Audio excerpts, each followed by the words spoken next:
కట్టలు కరిగించేస్తున్నారు, కాసులు వెనకేసుకుంటున్నారు.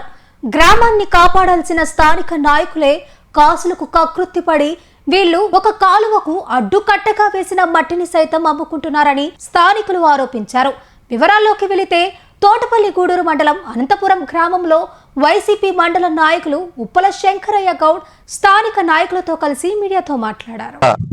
విలేకరుల సమావేశానికి మా గ్రామం అనంతపురం తోటపల్లి గూడూరు మండలం.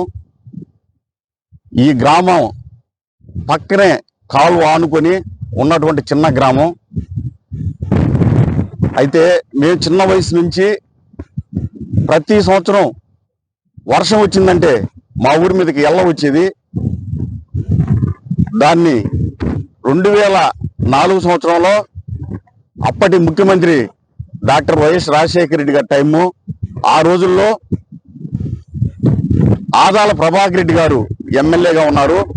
ఆయన మా గ్రామానికి వచ్చిన టైంలో మా గ్రామస్తులందరూ కూడాను ఈ ఎల్లవ టైంలో మా ఊర్లోకి నీళ్లు వస్తున్నాయి సార్, పిల్లకాయలకి ఇబ్బంది అవుతుందని చెప్పేసి ఆయన అడిగిన వెంటనే ఆయన వెంటనే స్పందించి ఉన్నటువంటి కాలువకి ఒక అదనంగా మట్టితో ఒక బండి ఏర్పాటు చేయడం జరిగింది.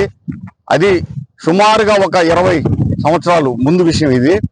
అయితే ఆయన చేసినటువంటి మంచి పని ఈ మధ్య దాకా కూడా మాకు ఎటువంటి ఇబ్బంది లేకుండా, ఎల్లవకి మా గ్రామంలోకి నీళ్లు రాకుండా ఎంత వర్షం వచ్చినా కూడా ప్రశాంతంగా ఉండేవాళ్ళు.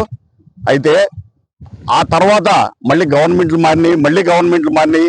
గత గవర్నమెంట్లో మా ప్రాంతానికి ఎమ్మెల్యేగా మంత్రిగా చేసినటువంటి కాకాని గోవర్ధన్ రెడ్డి గారు, మాది చిన్న గ్రామం, ఊరు డెవలప్ అవుద్దంటే మా ఊరికి 2 ఎకరాలు స్థలాన్ని హౌస్ సైట్లకి పేదలకి ఇళ్ల స్థలాలు ఇల్లు కట్టుకోవడానికి ఇవ్వడం జరిగింది.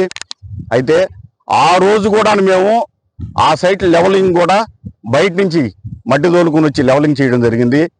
ఈ 20 సంవత్సరాల్లో మా ఊరిలో చాలా మంది ఇల్లు కట్టుకున్నారు, ప్రభుత్వ అవసరాలు ఉండేవి. ఏ రోజు వచ్చి కూడా ఒక పార మట్టి ఇక్కడి నుంచి తాకలేదు. అయితే అనంతరం వచ్చినటువంటి కూటమి ప్రభుత్వం వచ్చిన వెంటనే ఈ బండు మట్టి మొత్తం కంప్లీట్గా ఎత్తేసి అమ్ముకోవడం జరిగింది. వాళ్ళ సొంతాలకి గ్రామ అవసరాలకి అని చెప్పడం జరిగింది. తర్వాత పక్కనే ఉన్న శ్మశానం లెవలింగ్ అని చెప్పి ఆ యాష్ దాన్ని దోసి దాని మీద ఏదో పలసంగా మట్టితో తోయడం జరిగింది. ఈ చుట్టుపక్కల అన్ని గ్రామాల్లో కూడాను ఈ మట్టిని అమ్ముకోవడం జరిగింది. వాటర్ బేస్ వారికి ఏదో లెవలింగ్ అన్నా కూడా దీన్ని అమ్ముకోవడం జరిగింది. అయితే మేము ఆపడం, మా గవర్నమెంటు మేము చూసుకుంటాం ఏమవుద్ది అనే మాట. సరే, ఇదంతా జరుగుతూ ఉంటే నిన్న ఒక అధికారి ముష్టిగుంట వెంకటరమణయ్య విఆర్ఓ కొత్తపాలెం వెంకన్నపాలెంలో పనిచేస్తాడు. ఆయన ఈ తోటపల్లి గూడూరు మండలమే మా ఊరే.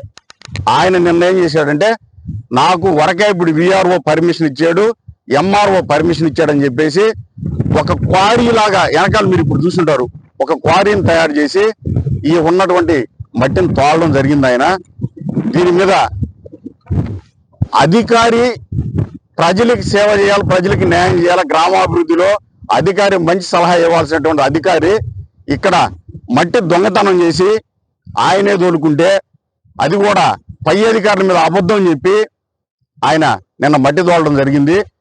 ఈ మట్టిని ఆపమని చెప్పేసి నిన్న ఎంఆర్ఓ గారికి నేను ఫోన్ చేయడం జరిగింది. అదేవిధంగా ఇక్కడ ఉన్నటువంటి విఆర్ఓ గారికి ఫోన్ చేయడం జరిగింది. ఆయన విఆర్ఓ ఫోన్ చేసిన తర్వాత ఏమన్నా ఆగిందేమో నాకు తెలియదు, లేకపోతే ఎంఆర్ఓ గారు చేసారో నాకు తెలియదు. మొత్తం మీద అయితే నేను ఆపారు.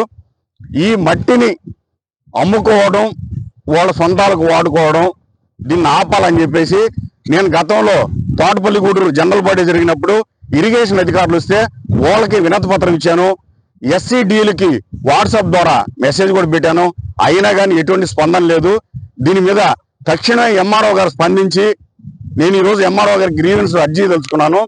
దీని మీద ప్రజల సొమ్ము, గ్రామం వర్షం వస్తే ఇబ్బంది పడుతుందన్న ఆలోచన ఏమి లేకుండా ఈ విధంగా చేస్తున్నటువంటి దొంగల మీద చర్యలు తీసుకొని, విఆర్ఓ ఈ తప్పు చేశాడు కాబట్టి విఆర్ఓని శాశ్వతంగా విధుల నుంచి తొలగించాలని చెప్పేసి డిమాండ్ చేస్తూ ఉన్నటువంటి మట్టినైనా కాపాడాలని చెప్పేసి విఆర్ఓని, అదేవిధంగా ఇరిగేషన్ డిపార్ట్మెంట్ వారిని, అదేవిధంగా జిల్లా కలెక్టర్ గారి మా ఊరి మీద ఒక దృష్టి పెట్టి ఇక్కడ ఏం ఇబ్బంది జరుగుతుంది ఈ పేద గ్రామానికి, చిన్న గ్రామానికి ఒక్కసారి కలెక్టర్ గారిని కూడా ఈ విషయం మీద